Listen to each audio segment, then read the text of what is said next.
My senior year of high school was the year in COVID where everyone was getting like reintegrated and like we were all going back in person slowly after COVID. And we started online. And what my school did to help manage that transition was they set us into hybrid schedules. So they basically shoved half the class online and half the class in person and would have us switch like every other day on some crazy shit. And that year I was taking like normal English, which if you know anything about high school, like if you're taking normal English, bro, you already are just like in a class filled with morons. And this was specifically the class designed for football players to get their GPA high enough to play football. And my school was a good football school. So you know there were a couple of dudes already with like hyper advanced Antonio Brown CTE levels. And that class's purpose was to ensure that those kids did not groom too many minors or kill too many people. And the bare minimum amount of effort was put into that anyways. One day my teacher, I swear to God, just decides to get the fuck up in the middle of class and is like, yeah, I need to use the bathroom and it's going to be a long one. And I don't know whether she needed to hit that flicker goon or whatever the fuck, but like she was gone for like 45 fucking minutes. Like honestly, I think she was gone for the rest of the whole fucking school day. And so me and the boys are like, well, let's, me and my friend, to be fair, in that class, we decided to go out and, manage the lumber, take care of the trees. You know what I'm saying?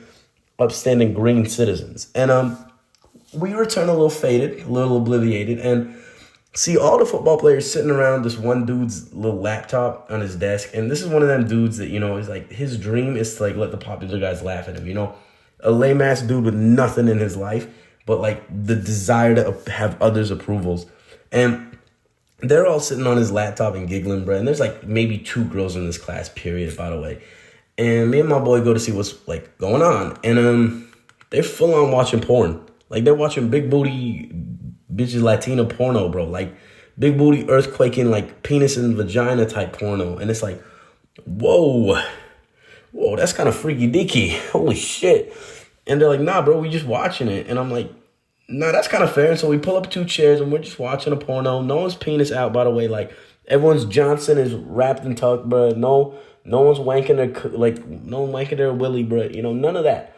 But it's just very ethical, wholesome fun for men, And it was like a good bonding time. But in that class, there was one dude. And he stood out above the rest of us because he was Mr. Moral Mormon Ultimate Prom, bro.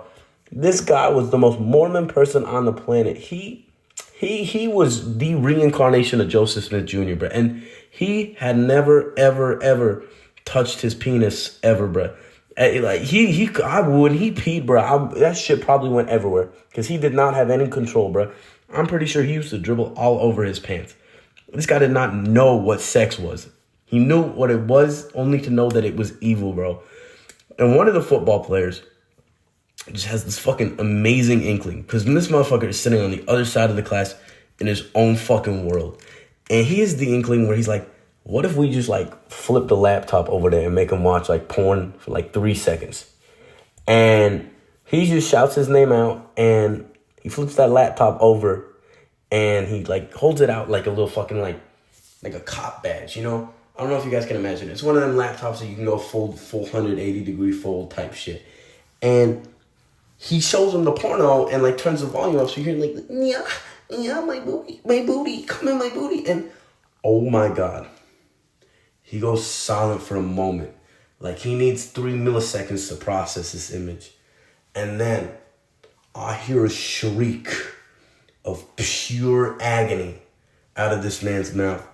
I would imitate it here, but I have not suffered. I have not experienced the pain that this man experienced. His mother could have died in his arms right there.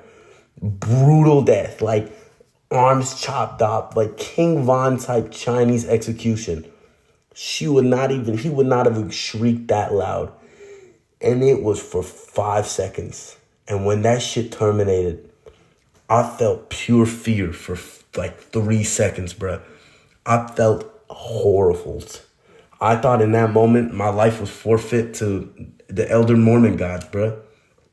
And then he picked that laptop up and smashed that shit on the ground.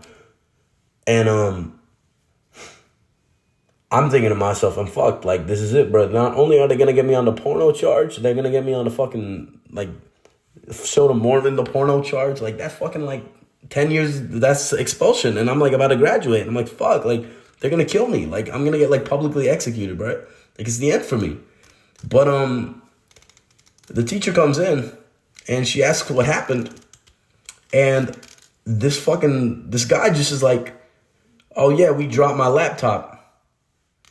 And no one ever said anything. We just kind of like, yeah, he just dropped his laptop like a fucking numpty. Look at this guy. He dropped my laptop. And we sat down, and that day I walked out of that class with my homeboy, and I looked at him and I said, brother, I thought my life was over. Like I thought I was gonna get locked up for 50 to 100. I thought I was gonna be a prison bitch. And he looked at me and he said, man, I was loosening up my cheeks, bro. I can't even lie. I was prepping for that exact same reality. And yeah, we got away with it. So I'm going to Mormon hell if any of y'all are wondering. And moral of the story is like don't show them LSD motherfuckers porno. It's not good. Stay. That's some Chinese uncle wisdom for you boys. Stay fertile. Good night.